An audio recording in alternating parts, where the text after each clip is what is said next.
Dear Dharma friends and all practitioners,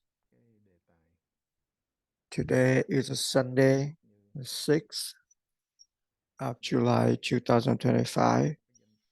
We continue with the topic, the unchangeable mind or the emptied mind. So when we're talking about the unchangeable mind or the empty mind, we're talking about that have no change, no dualism, in opposite to the dualism is the unchangeable mind. And that mind have no dualism, no objective.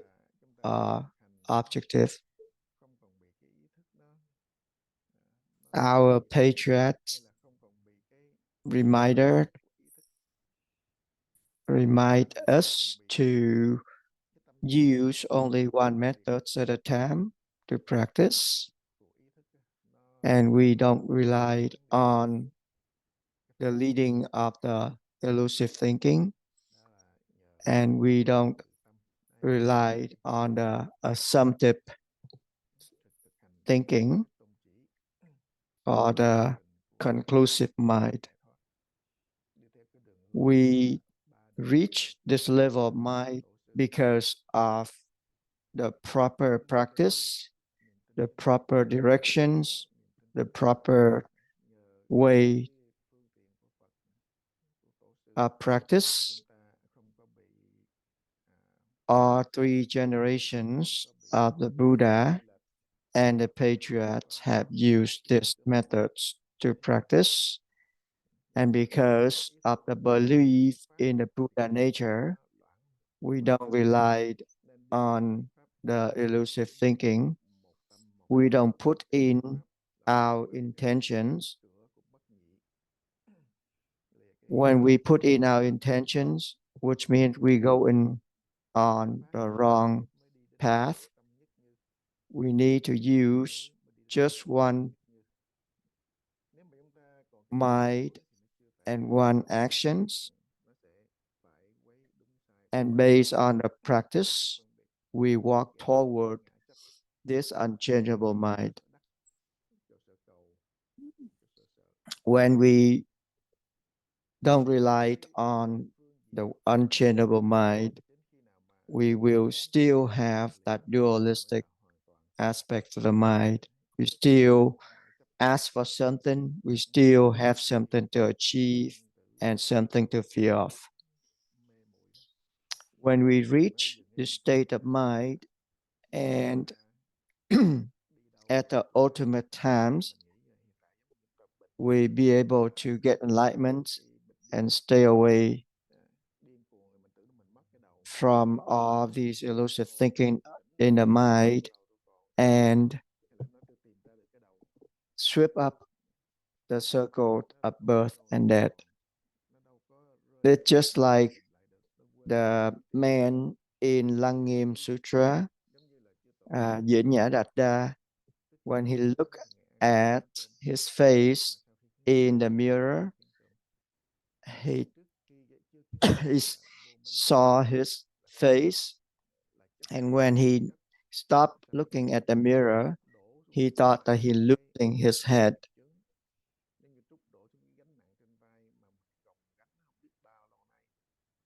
And that thinking, that losing of the head, is the ignorance that we've been having for a long time. When we reach the unchangeable mind, we will release ourselves from that attachment. And when we reach this unchangeable mind, then we realize everything, a cold drink or a hot drink, you know it's yourself. When you still have something to see, something to hear, those are still the objective of the mind. Our Buddha natures have no subjective or objective. When we still relied on the knowing, the seeing, then that's still the dualistic aspect of the mind. That's not the unchangeable mind. That is some of the reminder for this week topic. And if you still have questions or want to share your experience in your practice, go ahead and speak up.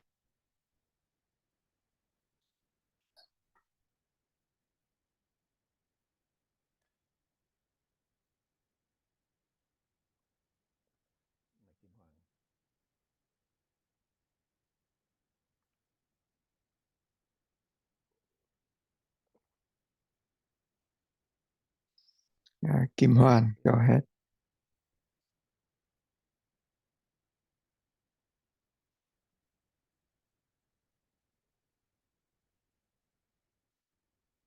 Go ahead and unmute yourself. Dạ Nam mô Sư Thích Ca Mâu Ni Phật, con kính thưa quý thầy, quý thưa sư cô cùng toàn thể đại chúng ạ. Dạ thưa thầy dạy lại giúp cho con bài pháp tứ diệu đế mà Đức Phật đã dạy cho năm anh em Kiều Trần Như để cho tụi con có thể được nghe lại để tăng Could niềm tin. you please Con xin cảm ơn thầy. help me to hear about the Dharma of the Four Noble Truths that the Buddha have taught us. The Four Noble Truths are the four ultimate truths that the Theravada have used to practice. The Four Noble Truths in the original Theravada Sutra,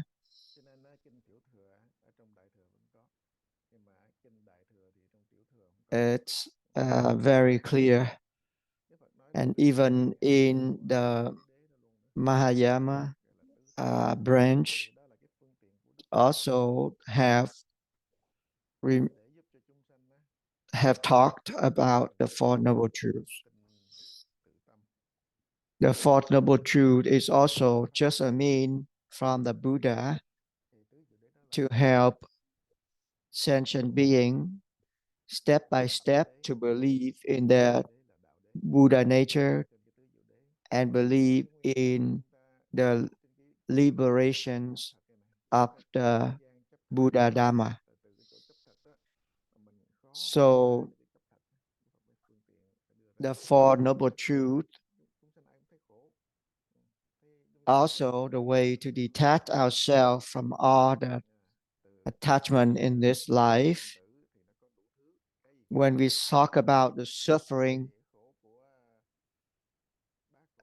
noble truth, everything in this world is a suffering created by the Almighty. When you born, you growing, you get sick and you die, or you meeting, you living, all of those are the sufferings of this life. For people who don't want to see each other, you see each other other times. For people who want to see other times, you cannot see them all the times. And those becomes the suffering in this life. When you want something and you cannot achieve, that becomes the suffering. So all these suffering is from the second noble truth, with the reason why we have all these sufferings. So when we have the reason for all the suffering, we understand the reason for all the sufferings, we will seek for the way to practice. And when we believe in the way of practice, we will find a way to liberate our mind from all of this suffering. So the Four Noble Truths are formed based on the suffering that we had in this. So when we're talking about the Four Noble Truths, it's also the cause and effect in this life. So all these are just a means that the Buddha used to explain about the suffering in this life, the explanations of why we have these suffering, the way to get out of this suffering, and a way to achieve the liberations from this suffering. However, when we talking about the Four Noble Truths, we still have some attachments on the achievement that we have. We still in the dualistic aspect of the mind. When we have a suffering, you want to get rid of the suffering, and that's why we do the practice and have 37 of the ways to help us to reach the liberations of suffering. Just like a person who gets sick and they have the medications to help them to get over the sickness, we have to follow the doctor's order, the doses, and the schedule for taking medications in order to recover from the sickness. So that's the way of practice in Theravada. But for the Mahayana, they use the Prajna to liberate themselves from the dreaming, to wake themselves up from the dreaming, and all of these elusive thinking of the mind, the dualistic aspect of the mind, are just the illusions, are just a dream. So the Theravada, the Mahayana still have some attachment, even though they liberate themselves from the circle of birth and death. However, they still have the levels that they have to reach. They have to detach themselves from each level to reach the new level. And this still the attachment. So we have the 4 forms of the normal person, and then the 4 forms of the saint. These are the levels that we have to reach. And these also the means from the Buddha in order to direct people to go from one level to another level in practice. When we talk about the ultimate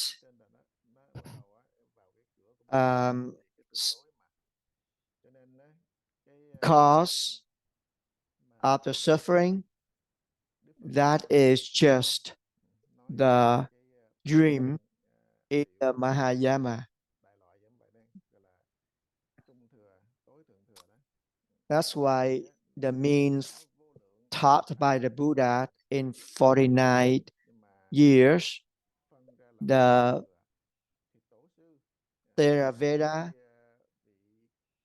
the Mahayana, all of those means 84,000 ways of practice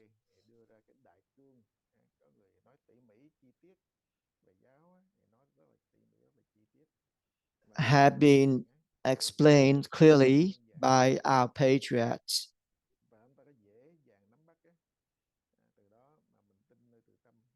As the practitioners, they have to learn from one level to another level. However, for the patriot Zen, we use only the practice to go directly into the mind and cultivate our own mind. All of these means and dharmas are just the creation of our own mind. When we still divide into the Theravada, Mahayana, we still have the dualistic aspect of the mind involving.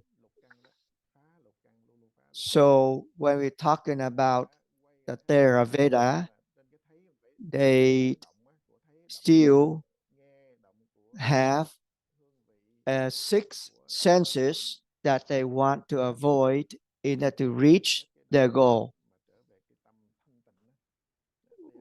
When you have something that your eyes see, your ear hear, or your mind knowing, they still lead you to the suffering.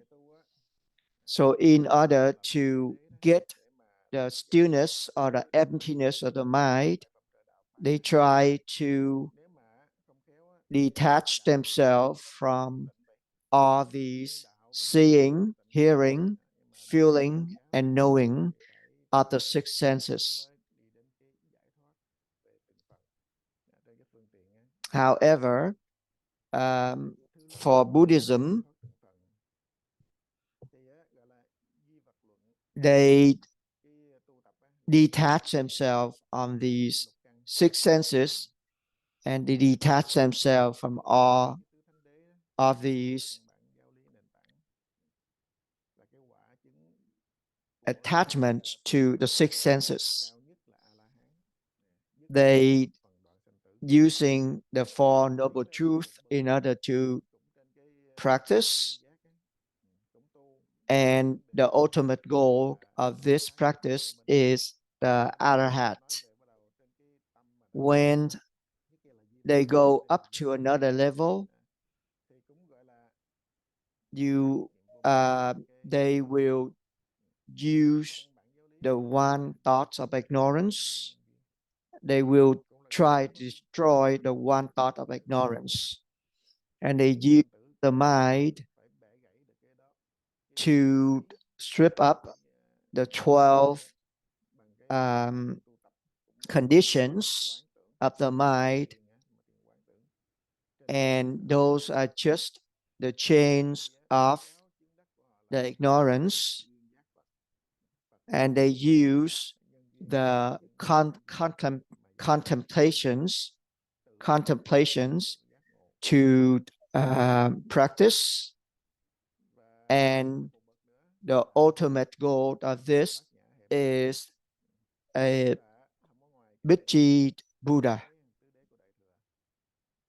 And when they reach their ultimate goal, they need to step up one more level, which is the Mahayama.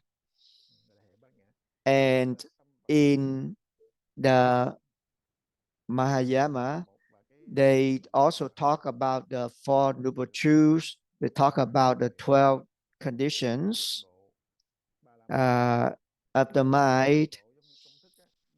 And the mind and the body are merged together into one. And the way of practice is using the 6 ultimate practice of the mind. And they reach the goal is the Bodhisattva. When we practicing the Theravada, they detach themselves from the attachment of the 6 senses. The middle will use the 12 conditions to destroy the one thought of ignorance. And then the Mahayama, they use the 6 practices of mind, the ultimate practice of mind, to merge the body and mind together. And we still have one more level, which is the ultimate goal of the Patriarch Zens. And in this, there's no true mind or no true body. And this, we're using the questions and the doubt in order to go directly into the mind. And we use these methods of asking questions and raising doubt to reach the ultimate goal, which is no more achievement, no more, nothing to ask for, nothing to achieve, and nothing to fear of. We reach the ultimate goal of the mind. And no form or no formless, no having or no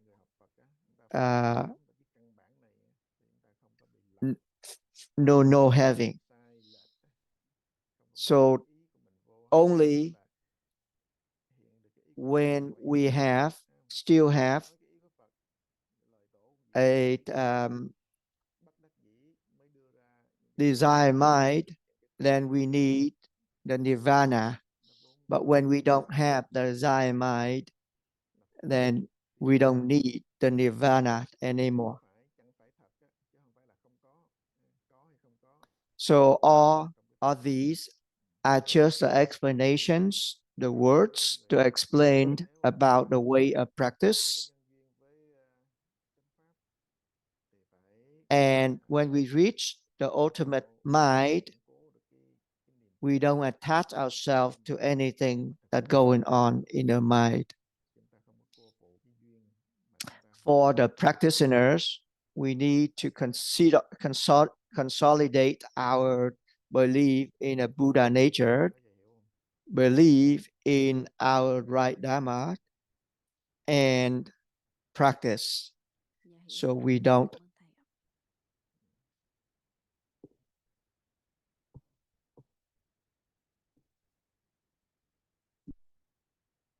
get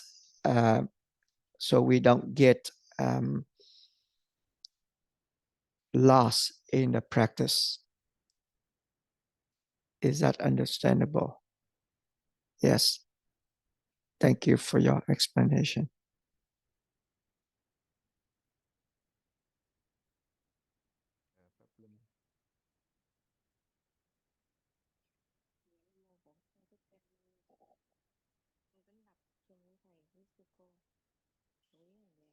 Pháp Linh, go ahead.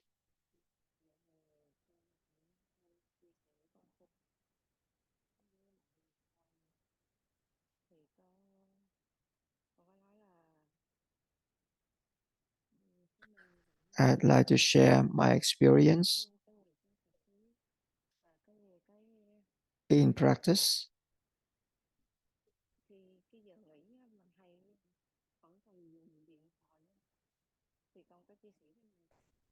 When I'm practicing, I realize that I still have a lot of habits.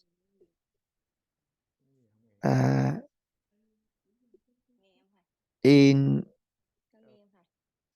break time, I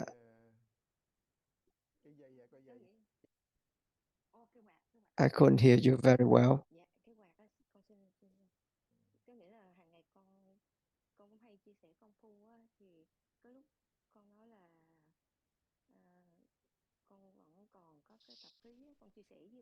Every day when I share my experience with my Dharma friends, I still have the habit.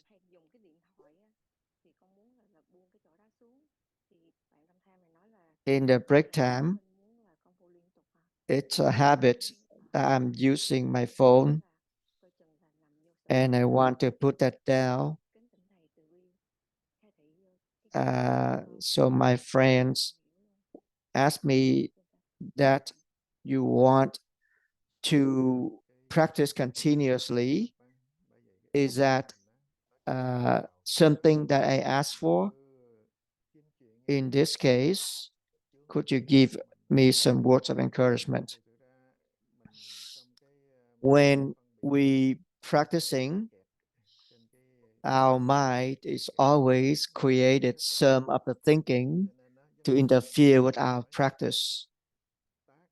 Just because we still in this discrimination life, everything going on in our mind that we attach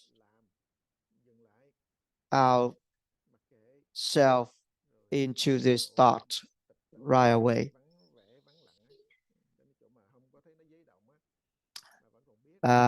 In the Vinaya Sutra, the Buddha talked about the actions, the ignorance,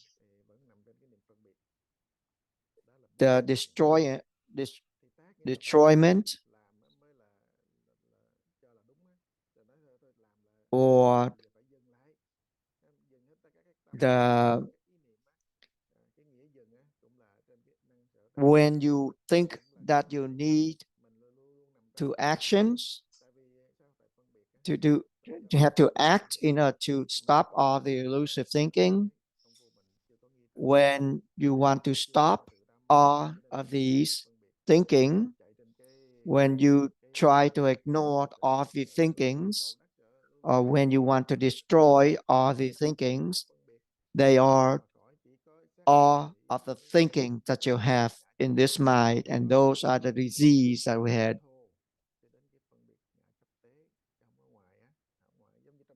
When we doing the practice, we still in these 4 diseases of the mind. Want to act, want to stop, want to ignore or want to destroy. These are the 4 diseases of our own mind. When still in a dream, still sleeping, and all the dreams that we see, they are still the dream that we are in. No matter what we're doing, in a dream, we're still dreaming.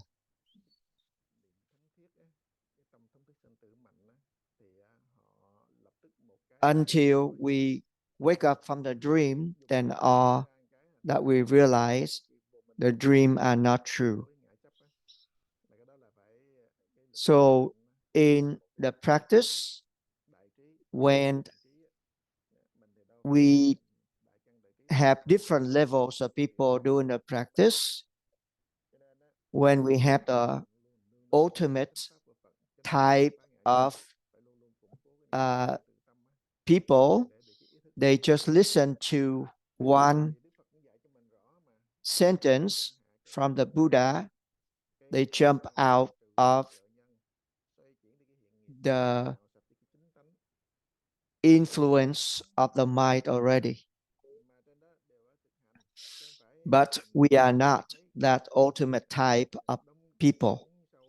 We are the lower type of people, and we cannot jump out of the influences of the mind right away. That's why the Buddha show us all these means, all these practices in order to help us to practice from lower to higher levels. So when we do in the practice, in the Patriot Zens, sometimes we need to reverse ourselves from all the conditions that interfere with our practice. When we, just like when people who are seeing too many things that affect with their practice, they decided not to see things by doing the practice in a quiet place. When we doing the meditations, sometimes you feel sleepy, or you feel all of these elusive thinking coming on in your mind. And then if you're afraid of these sleepiness or the elusive thinking in the mind, we need the schedules to help us to practice. And when we practice gradually, eventually we get used to the pace of practice, and you follow the schedule. It doesn't mean when you see the mountains, you couldn't reach the peak of the mountains and you don't want to climb up the mountains. No one can help you to go up to the peak of the mountain. You will be the one that find a way to go up to the peak of the mountain. The Dharma show us the way, but we must do the practice in order to walk on that way.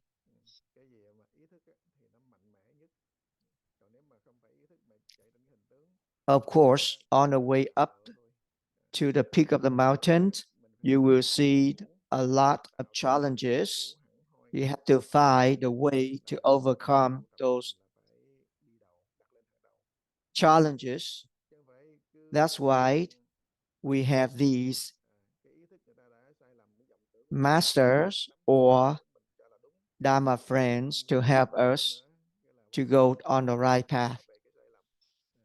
We have all of these precepts in the monastery to help us to practice on the right way. So if we still attach ourselves to those thinkings in the mind, which means we are not going on the right path. Is that understandable? Yes. Thank you.